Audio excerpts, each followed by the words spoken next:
mind and see the. Can't believe.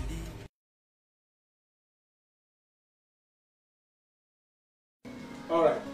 Honey, did you remind him that the last time he sent the money, it was not enough to buy all the provisions?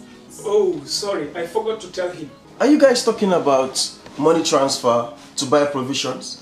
Yes. But don't you know about Baluwo? Baluwo? What is Baluwo? Baluwo is a service that your son can use to send provisions directly to you guys from the shop.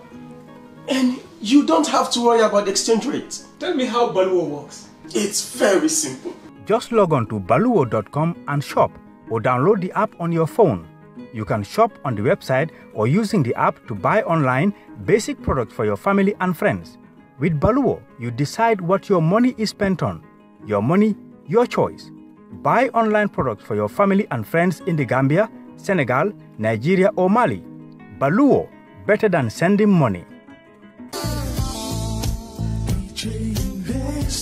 Are you thinking of owning your dream homes? EJ Investment is here for you. Secure our quality bungalows with 2, 3 or 4 bedrooms, or our story buildings 3 or 4 to 5 bedrooms at very affordable prices with flexible payment plans at our Sanyang Seaview Estate, where you can enjoy the cool breeze with modern infrastructure such as tar roads, covered drainage system, modern electrification with street lights, gated entrance with security posts, and social amenities such as gas station, shopping mall, medical clinic, park, schools, children daycare, and a lot more. Our dedicated team of professionals will keep the estate clean at all times, provide security and patrol team within the estate premises, install latest technologies such as CCTV, Wi-Fi, home network installation, solar panel, and power backup system. Also, check out for our additional home facilities and interior design service such as premium tiling, wall plaster, home landscape, fingerprint home lock, and a lot more. Visit our office at Senegambia Kololi Highway and get a free site visit tour, or contact us on 4464838. WhatsApp us on 3259220. Or you can visit our Facebook page or Instagram on EJ Investments. EJ Investments, we are first in properties.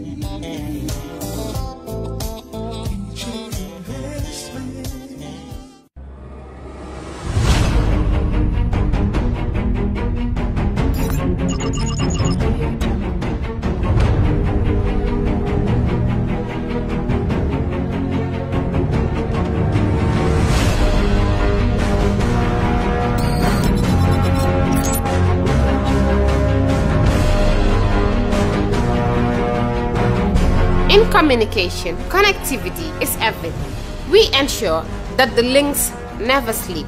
Quantities and qualities, all in our data service, providing efficient, reliable voice and data service. We believe if you're not up to speed, then you're going backwards. Communications have to flow as fast as the speed of light. Whatever business you're in, having someone who understands your needs is critical. That is why we just don't offer you technology, we offer you solutions. Enjoy Gamcel's internet broadband anytime, anywhere. Your national operator, Gamcel, Yaibaram.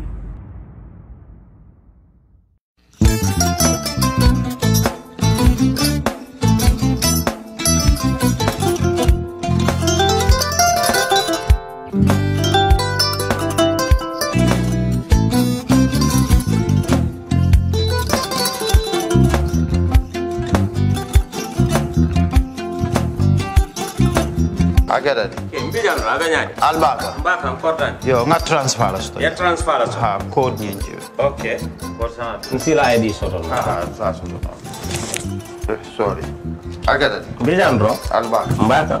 Bara alla service o tariaka. Ah, mbare. Mo ki janna nun kunu bara tariaka. Ah, janno mi yona forest de bureau. Gambia tonkon na no mbari ya bere. Ha. Birim koyna fo kato. Bari si kodo kino kato nim fo bolong labe. 56 branches mola soto Gambia ja. Ha? Ha. Gambia kono ani Gambia bantala bankol. Nko kono kiya bere.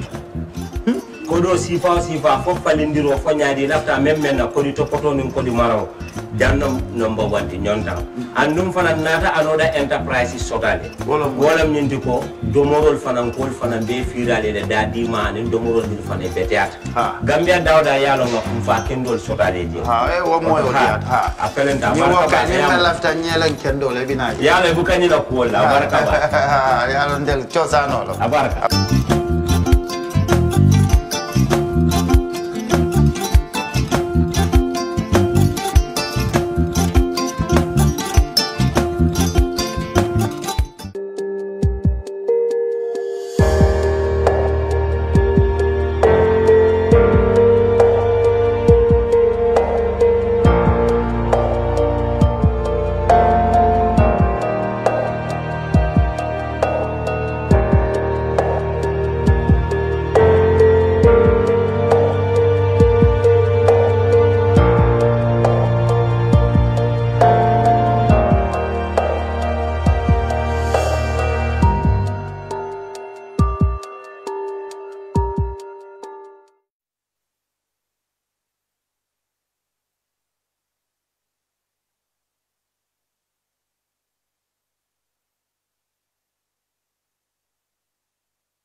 In Spain.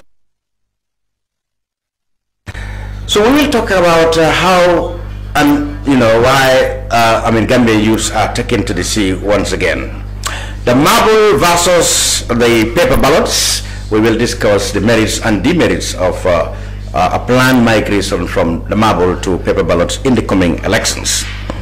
We will also revisit Nyamira West a little bit to recap on what the politicians have said there and what exactly happened there and what it means for the next election. And of course, I talk about sports and football. Gambia versus Gabon, round 2 in Banjul on Monday. Gentlemen and lady, welcome to the program. Thank you. First, Nyima, why are Gambians now going back to the back way? A number of boats supposedly have left the Gambia through Bakau numerous times.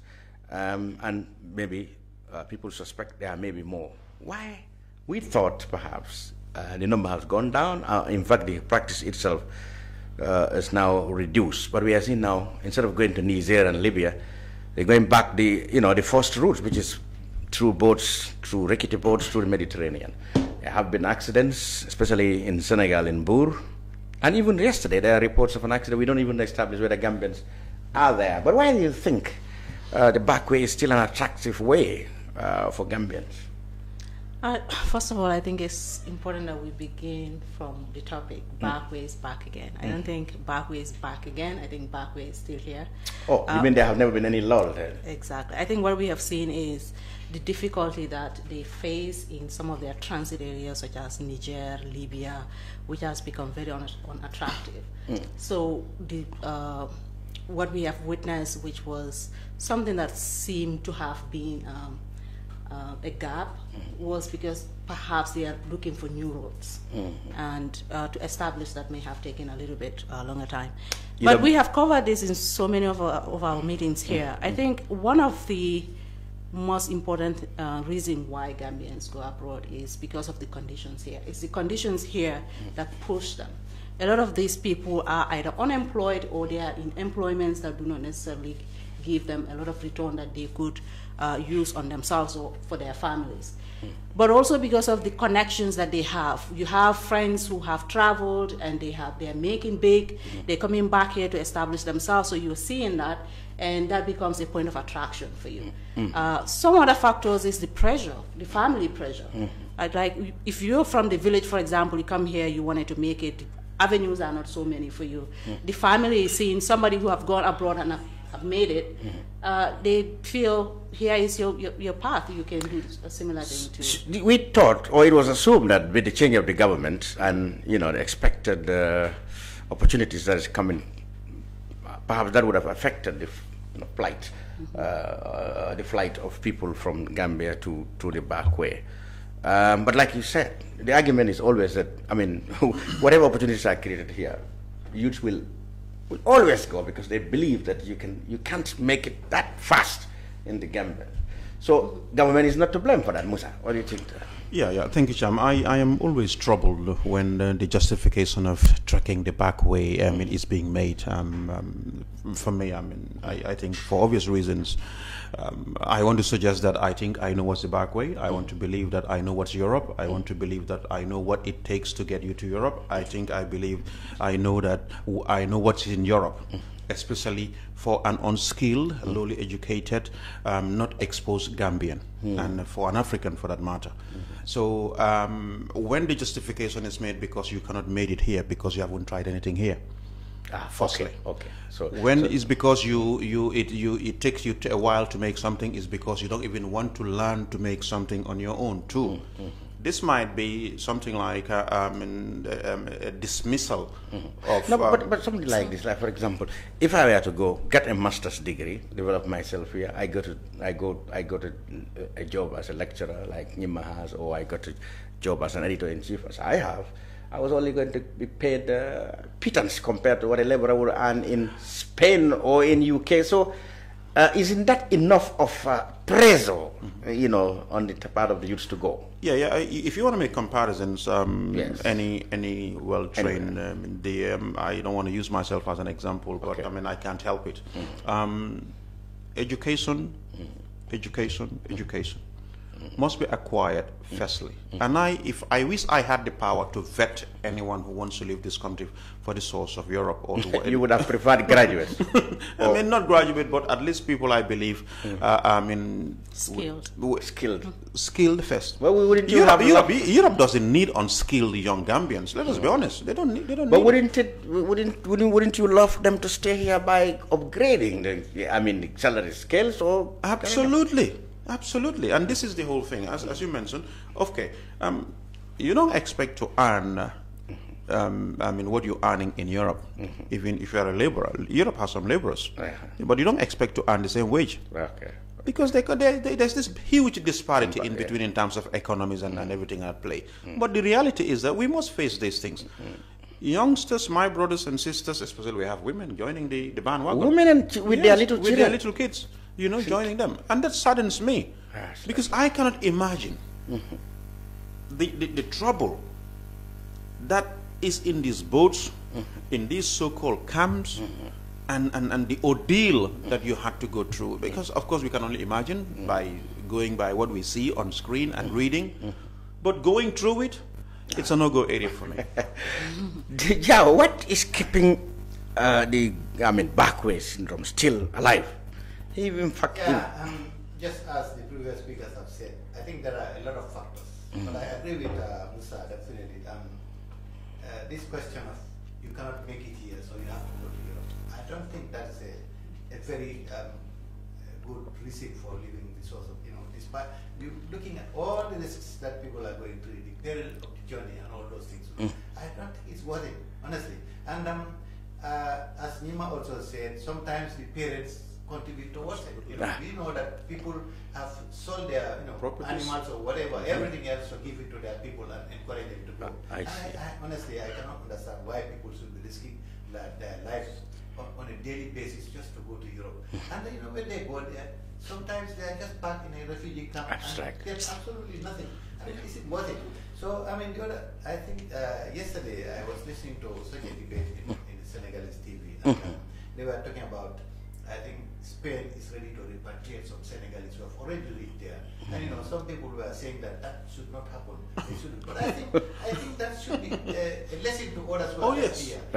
You spend all your money and all you risk and everything else and go all the way there and you are returned. Probably those who are there will think twice before they would embark on such a journey. I think Europe should definitely. I am in favor of such a policy. But now, let's I want to make a comment quickly before you open the conversation on another topic. I think it's based on what you've said. I don't think it's form of dismissal, but I think there's a misunderstanding here.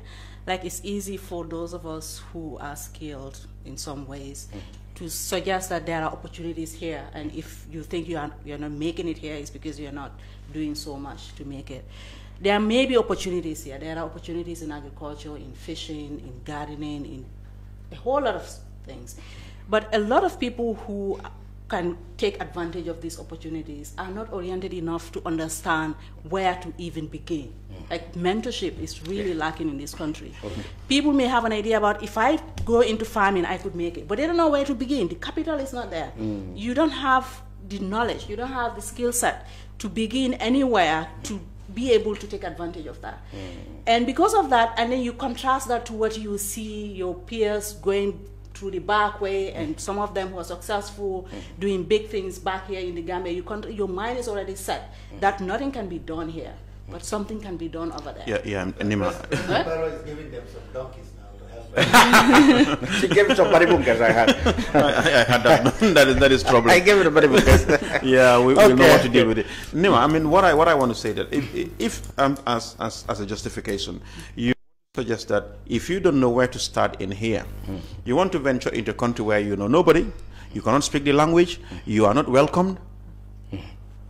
If that is your best bet to suggest that if I go in here, I will know what to do, when the opportunities that arrive here for you that you don't want to try because you've said you've just made up your mind because of out of sheer peer pressure that someone was lucky, not that because he worked hard, was lucky. If all that we're basing the argument is about Lady Luck smiling at me, or because he smiled at my friend so she could also smile at me, that's far-fetched. That's a problem. That's now, far-fetched. very quickly, one word from all of you.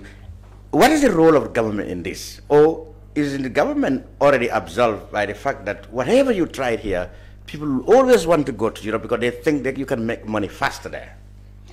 So first of all, I've always said that it's always in the government's best interest to see these people go out of the country. Because if you have a government that is not prepared, is not willing to create jobs, to tap into the raw opportunities that are existing here, to work on changing the youth's mentality so that they recognize these opportunities and take advantage of them. If you have a government that's not prepared to do that, they cannot afford to have this youth be redundant in this country. Therefore, going through the back way becomes their best bet. But that notwithstanding, I think the role of the government is to really understand that this is a loss in human resources. Whoever get out of the Gambia, especially if they are squandering in refugee camps, some of them developmental health issues. We're hearing so many reports of youth dying in Italy, they are not treated well. But also those who die at sea. All of these things is a loss on the Gambian people. And it's something that... But isn't the government helpless? I'm going to... do anything about it. It's not helpless. I am going to counter in there what Nima was suggesting, because government might be fighting a lost cause. Because if my uncle or dearest brother or sister is willing to encourage his son or daughter, willing to go and mortgage or sell her properties or her property, government is helpless. I mean, what can government do? Don't worry, I'll give you. And they go still are in Libya or Mali. No fila $1,000. You start running around. And no, I mean, allow me. No amount of government education would stop those kind of people, because for them the only way out is, let me send him. You don't even mind. You don't even care very much, because that guy out there would not tell you the truth as to what's on the ground. Exactly. Most of the time, you see, we've had so many stories. I wish, I mean, these individuals would come and openly tell you it's black and white. That's the problem. The story is black and white. Because even those who suffered always paint the picture, you know, so brightly that you think that there's... Can you imagine? Yeah, you think you just go on. But I think still the government has a role to play. Absolutely. How? Absolutely. The role is that, you know, to sensitize the people. Absolutely. Because I remember when I was in office, you know, I read a book about a migrant who wrote, you know, his journey from the Gambia to Mali, Niger, and, you know, the number of people who died on the way. I say, why can't we think about maybe making a documentary on this, so that we show it on our local networks here, so that people can see those who are left here can see how perilous this journey is, probably that will discourage them from going. Why can't the government even sponsor such a scheme and such a project, and make sure that we can have them on our networks, and then everybody would see how perilous this journey is. Probably, not enough sensitization has been done as to what these people are encountering on the way. Because those who succeed in getting to Europe, what they send are always very positive. Absolutely. Exactly. So of what is happening there. Yeah. Okay. But here's what I wanted to say. Sorry again, Lamijam. I think to say that the government cannot do enough, I don't buy into that. No. Nobody said that. No, nobody said that. So here's the thing: you have the International Organization for Migration doing so much. I mean, if there is a difference between the number of people who used to travel and now, we can credit that to the efforts that they make by using these returnees to recount their stories. They have radio programs, TV programs.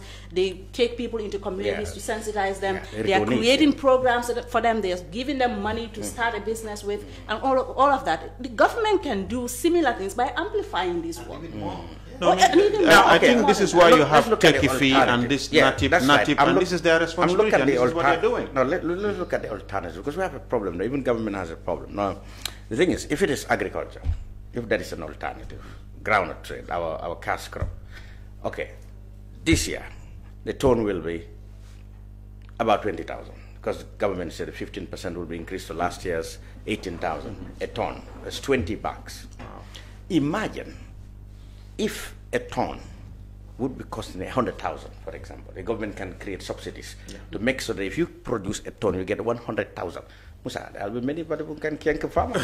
Because then the labor will be worth the while. Let me give you that. Let me give an example right now. Because the labor will be worth the while. But now I spend 6 months walking, and I don't have a donkey. Yeah, but I don't have a horse. But where are you going to sell? I'm able to make only 20 bags. I'm not an economist. And I get only $20,000. Now listen, I'm not an Somebody economist. Somebody who is being driver apprenticeship can even make that within a year or so. Yeah, but depend on the size of your farm. So it's not attractive. It has never been attractive. Remember, we all the government should make it attractive. Yeah, I want to believe that. As you suggested, a ton of a groundnut is just $20,000, for example. Yeah. If government, as you suggested, making it 100,000 for a ton, that is almost 100%. That's what I'm saying. I'm saying an 100%. But where are you going to trade that, and who is going to buy that? For example, another example. Let me come. Allow me to finish. You do what they call. How do they call it? You put quality in it by being able to get that groundnut, produce it complete here as a product, right? In terms of oil. I mean, that is going a full circle. That's what I'm saying. No, but allow me. So but then you will not sell that ton for 100,000, because if you put the production cost around this whole product, whatever product, whether it's chocolate or peanut butter or whatever is going to go in. What I'm trying to say is, it's an example. I'm saying if the whole processing things are not neglected by successive governments, we would be able to produce our own groundnut at a very attractive price that will keep our young people in farming. We process them here into vegetable oil or whatever and export it. But now they take our groundnut from us and they go and process it and they send the finished products back to the Gambia. Who does that? Now who does that? Irony. Who does that? It's our government who should do that to make sure. That's your fault. There are people in this country currently who are being so innovative. Just recently, I heard that's what I want to hear. Somebody is processing coffee. Fadi Husseini, LG is doing all that. Kasu something. Yeah, but why is this thing a government problem? Here's the thing. That's because the majority of those people who have learned the skill to do this are people who have gone abroad, who are exposed to these skills, who might have learned these skills and bring it back and come back here. Yes. And that's what I was alluding to initially when having I said, more people gone out.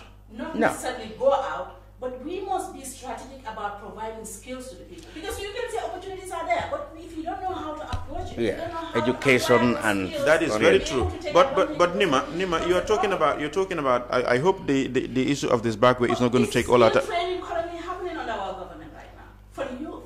I want to think so. I'm not the education minister, but I want to think so. Yeah. I want to think so. Yes, dear, I want to think so. And even that has to be strategic. We need to see areas that are really relevant to our economy, and we create policies around it. We provide resources for it. We create centers where people can acquire these skills and apply these skills in those areas. I am very much in line with that. That is a fact in which you will never have enough of tertiary institutions or professionally oriented institutions that are going to train. We need a lot of those things. But to suggest that it is not, I don't think that's also right. Well, that has been the policy, age-old policy of DOE, strengthening the productive base of the economy. Okay, let's turn to, in the next couple of weeks, I believe, in this December session, a bill will be tabled in Parliament seeking to change from marble to paper ballot in the Gambia elections, that is.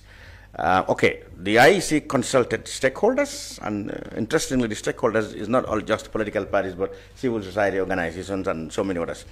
And the IEC is of the belief that they have the consensus of those stakeholders to change from marble to paper ballot. But National Assembly members, and I can warn you because they belong to political parties, and many of the political parties' position is that they don't want to migrate to ballot box. To paper ballots. So, did you foresee National Assembly members, because majority of them come from parties, if not all, throwing this bill out? And before that, what are your takes, Nima, very quickly? Yeah. Marble versus paper ballot.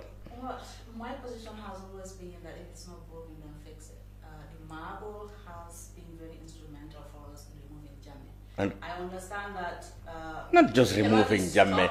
Not just the target is not to change government, but how transparent and so how easily understandable is it? Somebody can say it was not the marble, it was the process. Paper ballot can do the same as well. But for me, I think what I'm concerned about, I'm not against paper ballot. I think it's just helping us to move forward. We have to be current, we have to be innovative, we have to be in line with what is currently present as far as technology is concerned.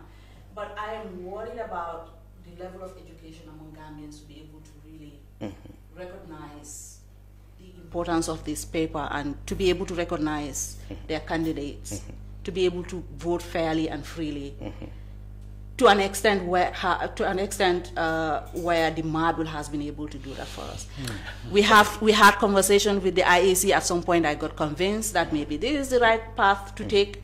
But I'm yet to see. I think for me, I think very quickly, kind of like in 1 minute, conflicted. In 1 minute, I'll try to summarize the IEC's argument. Yeah. They said one. Give us chance to say something first. Yeah. Okay. Go ahead, Jawo. Okay. No, I wanted to. Okay, go ahead. Musa. Yeah, I honestly think that as you, Nima mentioned, the marble is not about jamming. The marble is about who and what we are. For me, the marble has worked, has been working, and I believe it can still work. We have to understand the level of literacy of this country. The majority of the voters still cannot read and cannot write. And you expect them to either mark, tick, or thumbprint on an image of whatever. I believe the marble can still do us the job. We don't need to as Nima suggested, if it's not broken, don't try to fix it. That's my point. Well, I have a completely different view from both Nima and as far as I'm concerned, I mean, you're assuming that Gambia is the dullest country in the whole world. I mean, we are the only country who are using stones as but what is wrong with that? What's wrong with being unique? But yeah, we have a unique. Okay, what is wrong with being unique? Go ahead. Okay, go ahead. I mean, Gambia doesn't have the lowest literacy rate in this world, but everybody in the whole world is using paper ballots. Why are we still sticking to this? Archaic system? But do we have anything against? I think let's go ahead with. Let's try.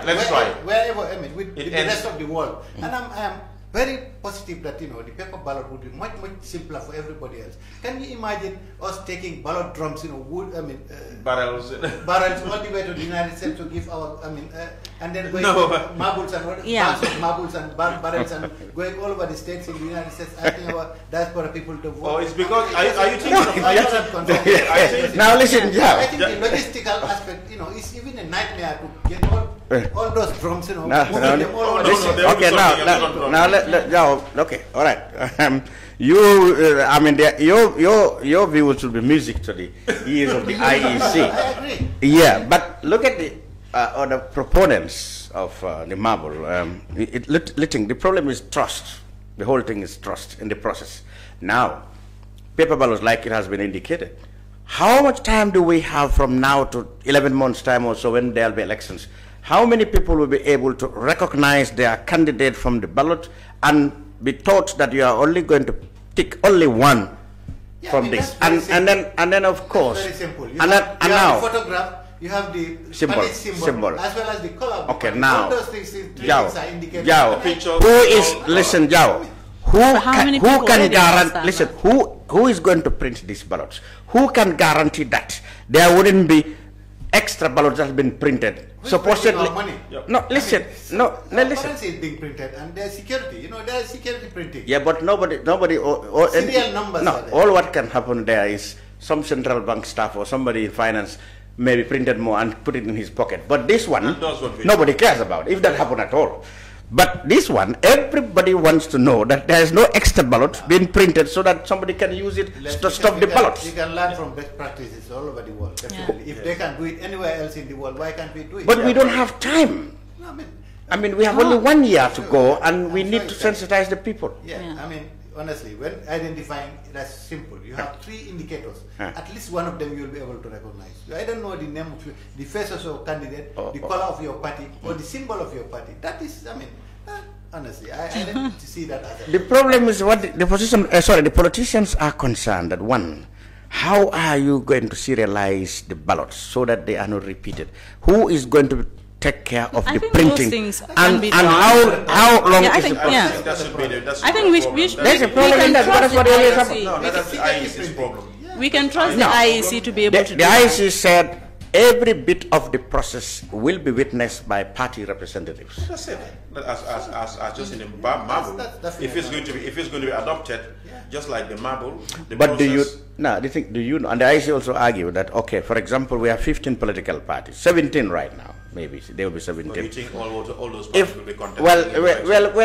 Well, nobody knows. But then, as far as the IEC is concerned, they are supposed to make 17 presidential ballot boxes. That will go. All those boxes can fit in this room. That will go to 1,422 polling stations. Logistics is a nightmare. So 17 times 1,442. And all right. there's another aspect also we should take note of.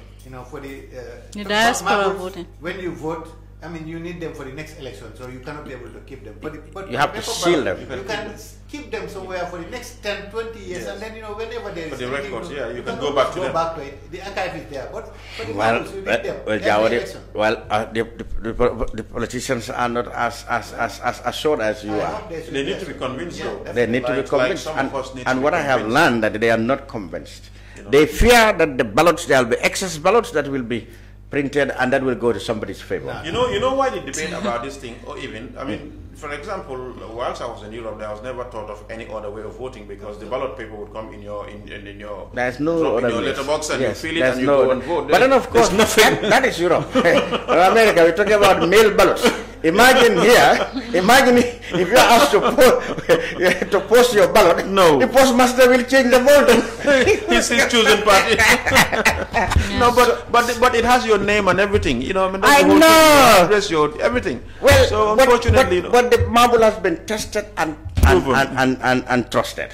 And in fact, some parts of the world still admire us. Okay, they're not mocking at us. Some will take it as these people are still not. Yeah, but we're talking about it being, progress, innovation. And but if something works, but like you said, if something works for us, we need to move on. If something works for us and it became unique and identical to our cultures, our way of why don't we keep it? I mean, the British did not knock down the century-old buildings there, even though they have the money. But they know it's their culture. Why can't we keep this? Anyhow. We are one of the smallest countries in the world. And why is the whole world, over 200 countries are using, paper ballot? And we are using For me, I don't think that's a strong argument, though. There's nothing nah, wrong we with we can make positive things out of for it. Me, now we keep it. Yeah. In fact, it can even be an element of attraction for tourism. We can have people this is how we vote. who will be interested in how we work. It's practical to use the paper ballot. That was always okay. But then, of course, I know, and well, we expect a tough debate when it comes to Parliament in December. Just as you said, there need to be sensitized. Yes. People need to be sensitized. Sensitization is very important. Pros and cons of both the systems. Yeah. Okay, finally, before we go to the sports, Nyamina West, Jawo, the NPP, newly formed, President Barrow's NPP, won the Nyamina West seats from the GDC, as well as the ward in Kerr for the NPP. Okay, You were in Nyamina for 2 days or so, and you come from that constituency, Choya to be exact. What did you observe? Was it an election that is completely transparent, free of voter inducement, free of vote buying, or whatever? In your opinion, you made an opinion piece on it. Well, of course, there was. I mean, it was not completely free of inducement or other things. I mean, I know it was going on, and I witnessed that it was going on. Even though Khalifa Salah 2 days ago said he feared that we are going back to politics of inducement. And it actually happened in Yamina West, and I was a witness. Khalifa alluded to something like that. He didn't give details, but he alluded to that. Yeah, I mean, honestly, the way that the NPP camp was campaigning, how they were operating, I mean, you can see that they were using the incumbency advantage, and a lot of money, and even the business community, some of them actually got into the fray. I understand that the NPP had a light fleet of brand new pickup vehicles. I understand all of them were actually and if they don't come from government covers, they come from private people. And there are allegations, although I cannot prove it, that even the fuel they were using for those vehicles was, they were using official coupons, government coupons instead of using money from the, so, all these things were going on. So, I mean, honestly, it was an unequal, between the opposition and the NPP. I have always known or suspected that they would win, and given the fact that it is just one constituency, and they have all the time and opportunity to concentrate their might and resources in there. Even if they did it legally, I always thought the presence of cabinet ministers, you can see the presence of government. And here you are dealing with very poor people and people who are not very sophisticated, as far as sophisticated. Concerned. So it was very, very easy to induce them to actually, believe in what you are saying. And one thing also happened. Maybe it was by coincidence, or it was deliberate, or whatever it was. I mean, you've heard about this NAFA money. Yes, that's right. And Nana, who are giving out money. Yes, that was households. As part of the, I think, the COVID-19 support. Yes. So it was alleged. The last installment was actually paid 2 days before the elections itself. So the government. So when it could be a coincidence. Probably Nana had their own timetable to work on. It is and okay. Maybe somebody somewhere. Somebody diverted them so that they can coincide with elections. It's not possible. But all these things played a part. Because, you remember President Barrow, just before then he was in the provinces and he was telling these people that I've given you people $3,000 is per household, and I'm going to give you another $3,000. Yes, in rice. That the money was his, he was the one giving it out. And that's exactly how these people are campaigning, that Barrow is giving you this money. Okay. So, all right, of course, it must be clear that it must be stated that the NPP has categorically denied any foul play or any inducement or whatever. They said they campaigned on a plain and fair ground, and they won it. Okay. Many people are yet to be convinced. But then, now, as Khalifa alluded to, are we not, Musa, going back to the tactics and strategies of former President Jammeh, and to some extent, Jawara's time, because Jawara's time too, we have these ministers. Even though it can be argued that for much of that time, ministers themselves are parliamentarians, they have to take part, they have to fight for their own survival. But then, politics of inducement, a flat and, equal terrain was what we envisaged in '96. But it looks like it's not happening. You're not from Yamina. You're not a political animal, I know. But what would you have loved to see? No. I mean, in all honesty, I don't think. Politics and any sort of contest, being political, is played and won fair and square. It's difficult. It's difficult. Even in America. Even in America, it doesn't. It doesn't. I'm sorry. It doesn't happen anywhere. But that is the basic things, are there? Basic things, yes. Yes, you have to respect them, like the regulations and so on and so forth. I think politics for me is all about how best do I convince you. I'm very sorry with my little white. I don't want to use the word four-letter word. Why my little white lies? And there is. We were talking with an elderly Manika guy the other day, and talking about politics.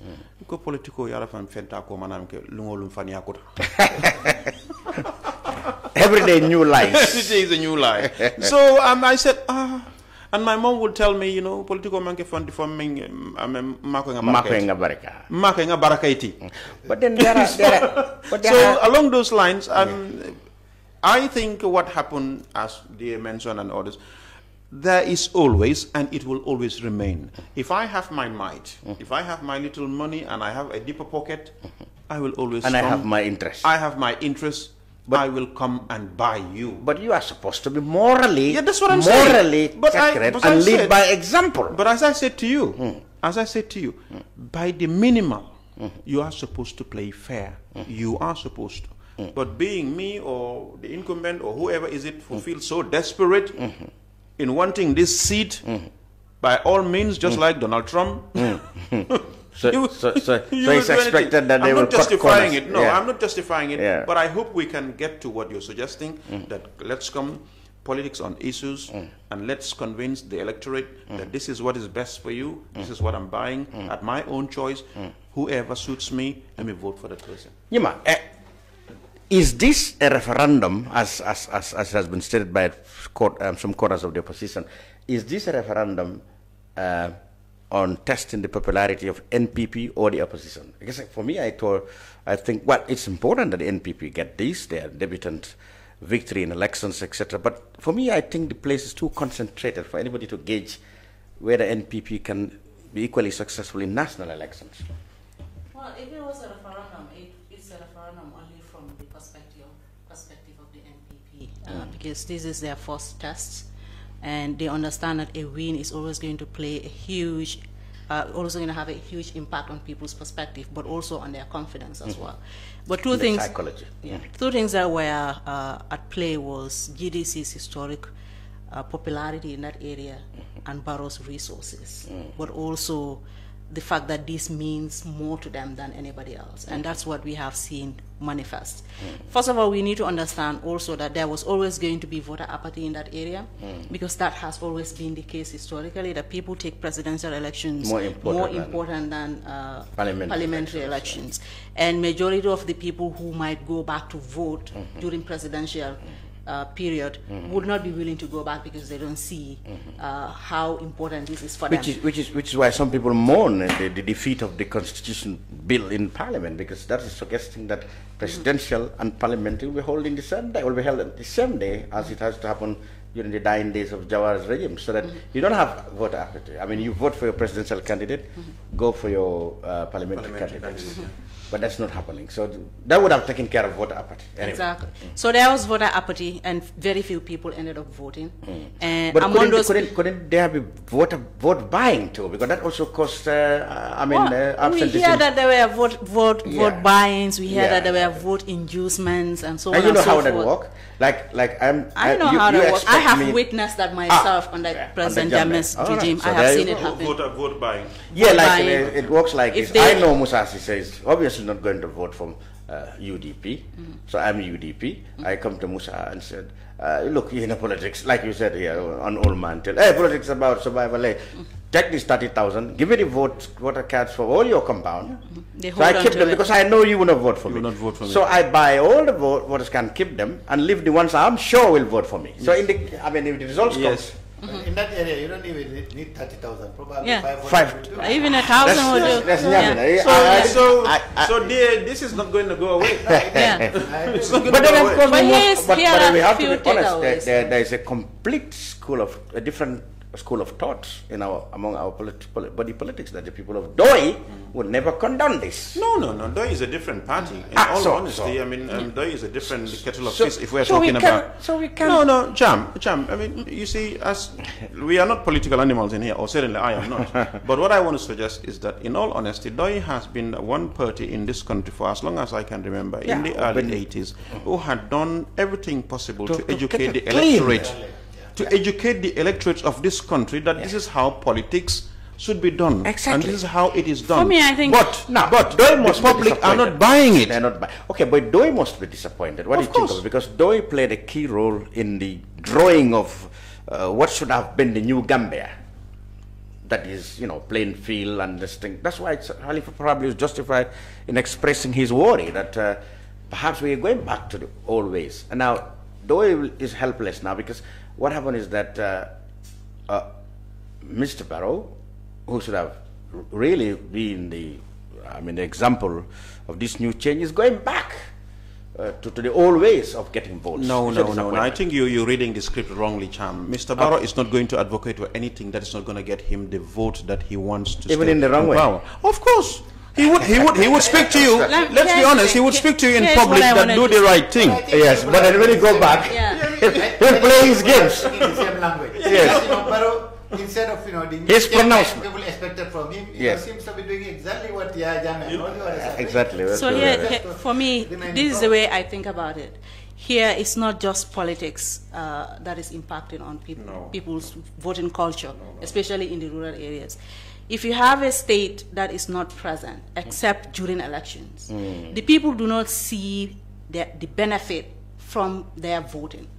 Say, for example, you keep voting for several years. Nothing is changing. The state is not present. The state is not providing anything, which is your right to begin with. When they come and promise you an immediate benefit, you take it. Of course. You will take it because you know that this is the only time I'm going to benefit from my vote. I'm never going to benefit, regardless of who wins. So you can have somebody from an opposition party who you know is better than his opponent, but you're not going to give them because what is the benefit there for you? And you also have to understand how do they politic. When you're not in government, you cannot do anything. So but you wouldn't be able to do anything. For example, but I'm saying, and this is how they politics. That is the wrong notion. Yeah, of course. That we have. This is what we're discussing. Yeah, that's it. What can they give undue advantage to incumbency when actually and they don't have anything. It's a mindset. Yeah. You know, I mean, well, that's a negative mindset. Because the thing is, when you are a National Assembly member, you all have the same equal rights. Everything. So it doesn't necessarily mean that because you are with the government, you can be able to do more for your people. No, you can't. You cannot. I mean, they believe that since you are supposed to. As the product sold. Like what Nima referred to about this, was you who asked this question, whether this was a referendum. Yes, that's what I asked. Well, actually, I'm sure the NPP people are definitely on top of the moon over this thing. And the opposition have a lot of work to do because they need to sit down and strategize. Something definitely, this is an indicator of what would happen. What would happen in the next election? So the by-election, maybe their defeat, the opposition defeat, might be a lesson for them to learn to how to tackle the NPP in future because now they learn their ways. All right, let's talk sports. You know, Mr. Jammeh had once said that this is not. He said politics and football and sports are different. In football, you can excuse the mistake of the referee, but not in politics. Okay. We have sad news that Lamin Dambun Diba, who was to UDP administrative secretary, have just died. It's been announced by Usain Dabo on Facebook post. This is sad. That the former Minister of Agriculture and UDP strongman, Lamin Dambun, former Minister of Local Government. Minister of Local Government, Central Badibu MP in the Republic has just died. This is a quite an interesting coincidence. Absolutely. Because Lamin grew up in my household. My father brought up Lamin. A small world. We flew together whilst we were going to Germany, through Turkey, when he was going to Malaysia for treatment. It's very sad. Well, sad news there. Former Minister, Agriculture Minister Lamin Dambung Diba, a former National Assembly member also for Central Badibu, just died. Was he ever a National Assembly member? No, he was not. Central Badibu. Who contested Central Badibu? Who contested Central Badibu when Karamba Kesama died? I can't remember. I mean, definitely. There was a Lamin Diba who won the election. Lamin has never contested. He has never been. I thought he was the MP during the Mahawa Cham by-election. When Abu Kemba Kasama died in an accident, there was a Diba who contested Central, but one won it. Lamin has it's not most him. of his time in the NGO, working for Action Aid and those, Are we talking now about how to call it? There are two Lamin Dibas. I know very well. The Lamin Diba environment is a friend of mine. We spent time together in Birmingham. Still.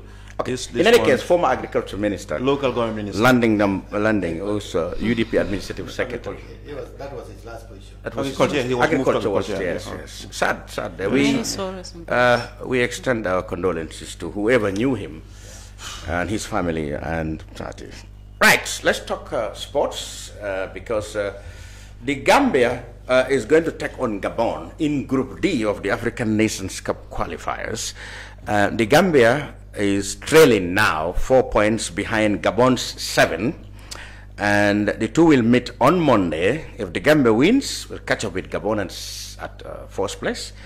And in the same group there's Angola and the Democratic Republic of Congo, who are meeting today. And I think DR Congo has 2 points, and the Gambia and Angola 0 points. Okay, what is unique about this thing is there will be no spectators at the stadium tomorrow. The national team is affected by, as other nations, affected by cases of COVID.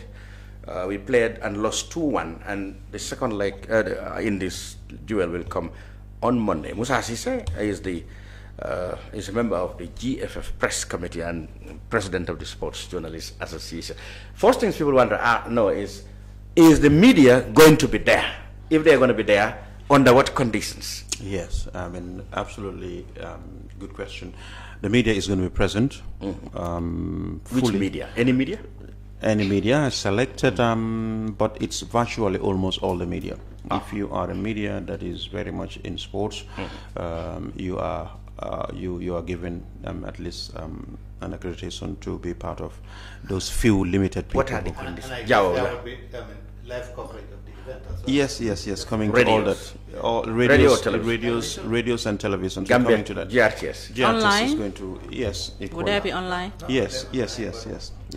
Which television will show it? Okay, which local television? GRTS is giving the opportunity to screen it for the local viewers, and I've also agreed with them to, for example, Fatou can pick up signals from them and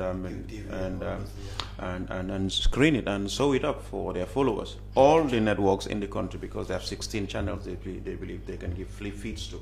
So we ask them to do this thing for the public, because the match is going to be screened by Canal 2, who are going to be here tomorrow for the international viewers. But no one, for example, anyone on satellite cannot screen the match in Gambia, for example. So if you have Yates on satellite, what are they? They can only use the local. They are not on satellite. They are not on satellite. They are not on satellite. Okay. So QTV cannot screen it because they are on satellite. Okay. We don't want them to put up their satellite for this game things, but because it's an infringement. Because an infringement. It's an infringement. But what's important is that we have identified, because most of the press, the members had applied to be given accreditation to cover the game. We've identified the radios that can, because everyone is going to be very much using the commentary gantries at the stadium to cover the game. There isn't much, and I think there are only 6 studios, so we're not limited to 6 stations who can come there and cover. But the press box down there is also well prepared for a number, 20, 25 or so, because of the social distancing. So under what conditions? They're under very strict social distancing, because this morning we had a very lengthy meeting with the security and the some officials from Football House. As I was speaking, the match commissioner should have been arriving today, later today, who was supposed to also meet us to discuss what is on the ground, but under very stringent conditions. Would they have to provide? I had things like journalists must be positive, COVID negative. No, or that's out. No, I'm coming to that. It's only there is a zoning in the stadium. Yeah. Of course, our stadiums are not properly are old-fashioned in terms of the modern day football stadium. We have Zone A, which is the main green grass. Yeah. That's the bowl itself. Anyone on that ground, for example, the referees, the linesmen, the ball boys, the photographers, coming to the photographers, who would also be going down to take photographers, not more than 5 according to CAF. 5, and all those people must be COVID negative. I see. And that also applies to the TV crew cameramen who would be filming. They must all be tested and they must be negative. The balls needs to be fumigated. The dressing rooms everywhere needs to be fumigated. That is zone 1. You know the place, right? New COVID zone 2, rules. yes. I mean, zone 2 is the tracks and also the dressing rooms. Anyone going around the dressing room must be COVID negative. Anyone, the security. Are they tested on the ground or they have to bring their own? Tested today or tomorrow. But so that means the police, the security would have to delegate people and test them. Yes, today they were doing that. So that's why, about 100 or so of them must be tested and they must be negative. Anyone coming through the media, because there's only one entrance. Yes. That is the VIP entrance. You must have your mask on. You must be sanitized because we have sanitary. And when you say anyone, that means either you are media or everybody. The limited people who are coming in as stewards, medics, press, you name it, securities. The security also, no security is allowed in the main bowl. No security. No security. It doesn't matter. Cham, if you are a journalist and you don't have Zone A pass, you are not going to go down from the pavilion down to the stadium. It doesn't matter who you are. As simple as it is. Because we have to understand that there's a suspended fine that is hanging over our head of $10,000 still from our Algeria game. That Algeria game. And it's still. But now let's address the public. These are the few privileged people who might be there. These are their conditions. Yes. For the public, what is it? Public, I'm sorry, it's a no-go area. No, you don't want anybody. Nobody should even try to come there to see, Okay, for example, today, I was given information to, for the training guide, and then the press were invited for 25 minutes to have anything to do with the coach and the players, with social distancing strictly in place.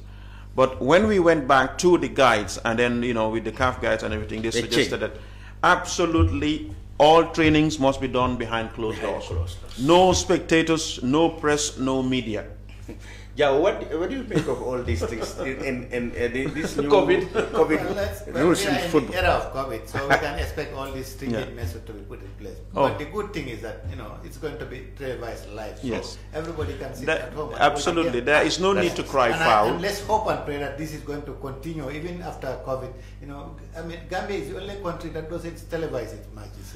Its own matches, but it's local. There are conditions to well, there are. When it comes to CAF and FIFA, the rights belongs to them, and you cannot broadcast those rights unless you negotiate with them. It depends on two, because it's a lot of money in it, right? Now this game is big because of involvement. If not the Gambia, but Gabon has players, a lot of money, big. So definitely this big international broadcast would be interested to show it. So I think that's the best opportunity we have. If this was like Gambia against Guinea-Bissau, perhaps they would not be interested. There wouldn't be that much interest from the international. I still cannot understand why our local TVs cannot show the match. It's because of rules, CAF rules. If you ask me, because it's not our game one in the first place. It's CAF's game. It's CAF or FIFA's. Yeah. And FIFA takes money from they market these games. Who wants to market their products and services. They sell it to them, and they pay huge money for it. Yeah. If, for example, the Gambia cannot pay, you cannot watch. It's just like the African nations or the World Cup. If it is a local match between two local teams. Oh yeah, now I'm talking to you. Now we understand it. You are talking about our own leagues. That's a shame on the media houses. On GRTS. Yeah, on GRTS particularly. And of course, some of these media houses will probably... No, the private ones perhaps will always say, well, what is the money for me there? What is there for me? What is there for me? At the end of the day, but the national one, the money. At least during the 70s, Radio Gambia, when there was no TV, they made a point of duty that they cover the league. That's the unfortunate thing with now that's not happening. Even to cover league matches. That's not happening now. It was religiously covered on radio. In the 60s and 70s, it was, you were here. And it was even something like, it was a mandate, it was a responsibility. It was catered for. It should be no different now. And especially now that media is advanced. That's why even our people, we hardly know even our own Thank you very much. People are more interested. Is that the GFS strategy? No, that is not, you don't blame GFS. It is come forward. GFS cannot do that. It is the national who should lead. And giving us broadcast radio and television of our national. Because if you ask the private people, and if you ask me, the public one. But here's the thing: now to broadcast something has become the easiest thing to do. No, by who? GFA could have. GFA could have. No. It's not video on online TV and show it. Some yeah, I know. people will be interested. But that's not their job. It's not their job. But anyway, Musa, let's go back to this. Let's go back to the brass tasks. That is, of course, the football itself. Now we are lying as of today in third place. Second place. Second. We're still second. We're still second until Democratic Republic of Congo and Angola plays later this evening. This match, how much do we need this? I mean, given what happened in Gabon, looking at our strength was really very weak compared to the top players who were absent. As Sise used to give us goals at least every international match he did. He gave us 2 in Angola. That was away. That was really very good. They're not there. Solomon Mare was very instrumental in midfield. COVID hit. The coach tried to make amends, but our play there was not that much impressive, even though they tried, especially in the second half. Now, for what you have learned there, what do you think should be the priority of the coach, tactically and technically? I'm making you a coach now to see how do you think we can achieve results here? Now, this is my because there is no spectator one. We need at least 1-0. If we get that, we are okay. It doesn't go beyond that year. If we get 1-0, we'll only level in points with Gabon. Yeah, we have better goal difference. We will be equal. We will still be forced. But because we have a goal in Gabon, so that we might leapfrog. We leapfrog them. Now, if you ask me as a non-technician, and here I am, I saw these guys play and prepare for the national team. COVID doesn't just identify, whoever he's going to hit. Asan Sise also doesn't discriminate. Asan Sise got down because of COVID, so is Sol Mare. Now, what I gathered from the game, in Franceville on Thursday was this: because the boys, with everything that they did, suffered, some sort of a insomnia, and because you cannot allow your opponent to hit you in the very first minute of a football game. Yeah.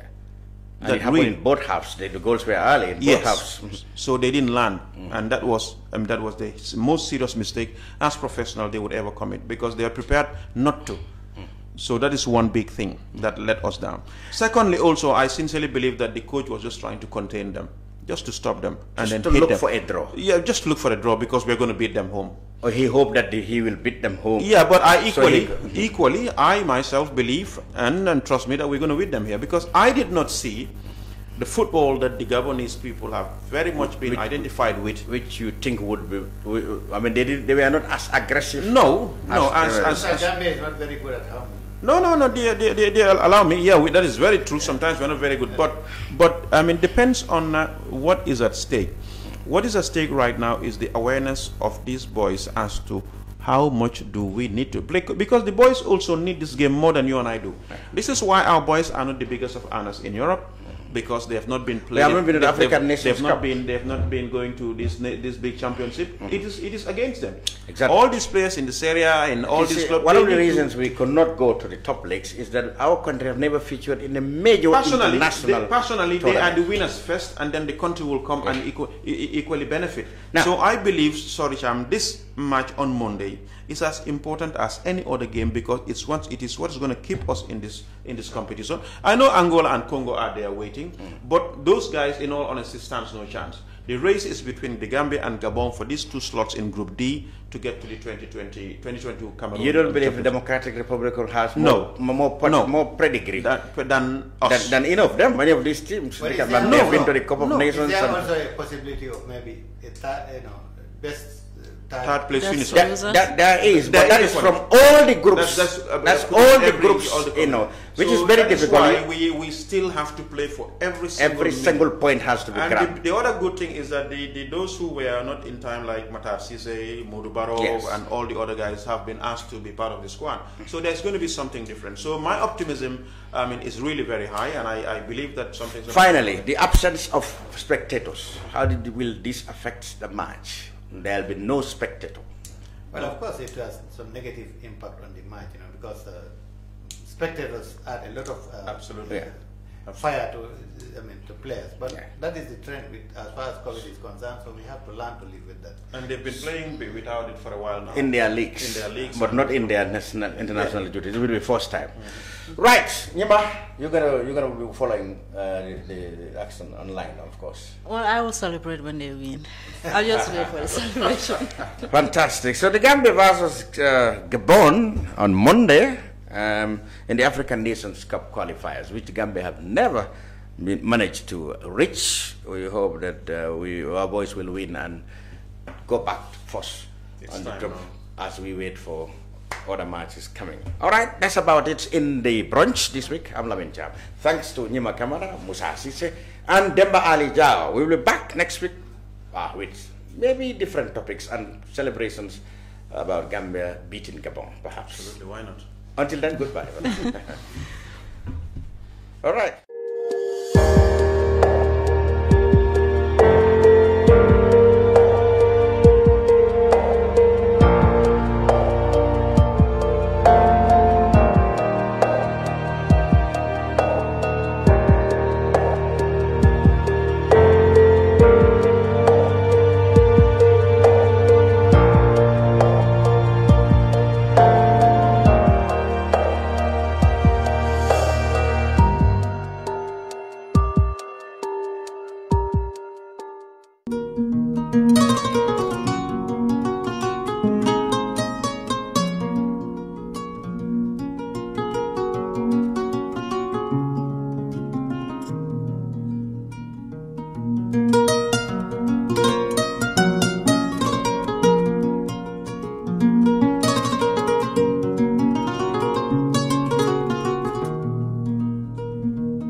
Domoro kadiate boy janno Sike's restaurant sign nako be nina dimbal nimba domoro kala janno domoro seneyata adiyata topotoro fanan kendema bije luntan during tamala abeka domoro ki janni adi manda wala de teka we bijele anim fanan ka fadi jang ikono e fa e ka fa minne ko pastry anim bakery iko fanan be kalele badde lomba conference lomba workshop lomba ye fo fendin lon dunia kono domoro betama nyillom international otoda number 1 amanke ba domo la jandama e sa domo jang is atariya wo mu kubandi sa nako sa futandin oto sa nako be mu Sike's restaurant ndafa nan janna mu yat ni manje dorom bijam aban Sike's restaurant, known for best quality food and customer satisfaction.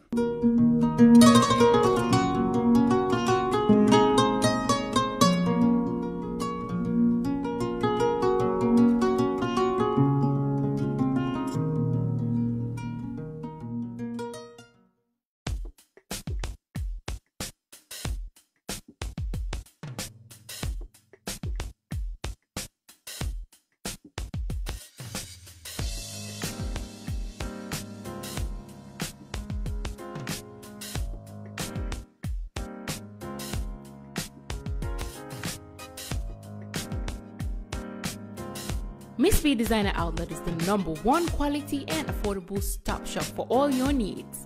Get your evening dresses, suit and ties, office wears for both ladies and gentlemen, beach wears, sport wears, pure leather shoes for men, quality belts, bags, heels for all beautiful ladies, original perfumes, accessories, and a lot more.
Find us at Kololini Road opposite Gaddafi Mosque at the Aqua Bridge Station, or call us on 295-3411 or 764-2486.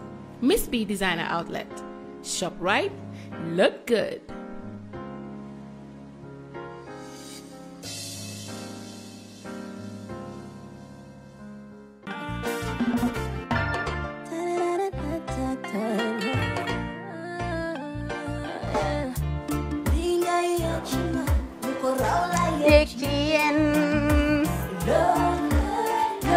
Love like fire. Wow.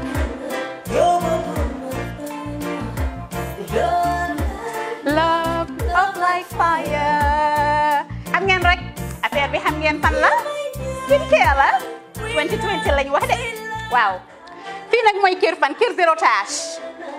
Perfect skin. Skincare saa su ne rek niñ ko dee defee rek loo lañ soxlaati rek maanaam bu dee am problème ci seen skin yéen xam ngeen fan la fii ngeen di ñëw suma xarit yeeg am di jàmm yi nga xam ne taas daf lañ sonaloon xam nga doon xeesal ba la ka xum éneew ma lañ ko nag waaye just in case comme ni ko gars yi defee rek en cas just in case loolu xew xam ngeen fi ngeen di ñëw Skincare Plus si yu baax rek la ñoo dox nag ay baax rek fu ne la ñoo dem ci réew mi di lañ indi rek nag products yu baax du Paris du Italie du USA du fi mu nekk nii sax boole nañ ci nag Sweden fu nekk lañ leen a indilee products bu dee tamit nag da nga ñuul rek ñu lay jamaa natural beauty that melanin dripping we do have stuff for you as well emuñ si skincare products rek ñu ngi ci cuub yi tamit fu ne la ñoo jaar in fact sax last commercial bi ñu defoon waxuñ leen woon ne dañoo dox ci ay kawar 9A grade rek nag waaw we do have bundles as well hair si lu ne la ñoo dox ñun ñu ngi ci rafetal jigéen rek luy taaral jigéen rek waaw boo leen di tukki tamit bëggoon rek classic suitcase ñu dañoo dox ci ay Samsonite duñ dee indi any brand of suitcases though other than Samsonite comme li ma dee wax rek boo eggee airport dëri Samsonite dafa am nuñ laa xoolee waaw ngeen ne lan nag waaw skin ci moom la ñu gën a xamee nag skincare products ci moom la ñu gën a xamee ñu ngi dox tamit bentee tamit si ay dàlla man waaye man nag skincare mooy suma specialty xam nga rek jigéen bu sa xar kanam réglé loo def mu jag am nañ Patricia Reiner Kiwi Eye the whole range Lighten Up Gold Tomatine I mean the list can just go on and on and on and on lépp loo xam ne rek luy taaral jigéen la ci yooyu rek la ñoo dox Skincare Plus nag emuñ si Gambia rek ñu nga United States ñu ngi Gambia fii ba pare bu dee yaa ngi anywhere in Europe mun nañ la ko mail within 3 days rek ñetti fan rek nga jot say diw emuñ si loolu rek dañ laa consult tamit balaa ñu laa jaay diw dinañ def a free consultation pour wax la rek exactly li nga xam ne moo méngoo ak sa kanam dinañ leen wax tamit ne rek am nañ perfumes you know fragrances men's shirts accessories we do dresses as well we do blouses I mean we do shoes name it we do them Skincare Plus 2020 is our year of perfection zero task fi mu nekk nii réew mi fii kenn waratu fi task kenn waratu fi am problème kanam kenn waratu fi am problème picture boo ko amee dafa fekk ne rek ñëwuloo ci place bi fii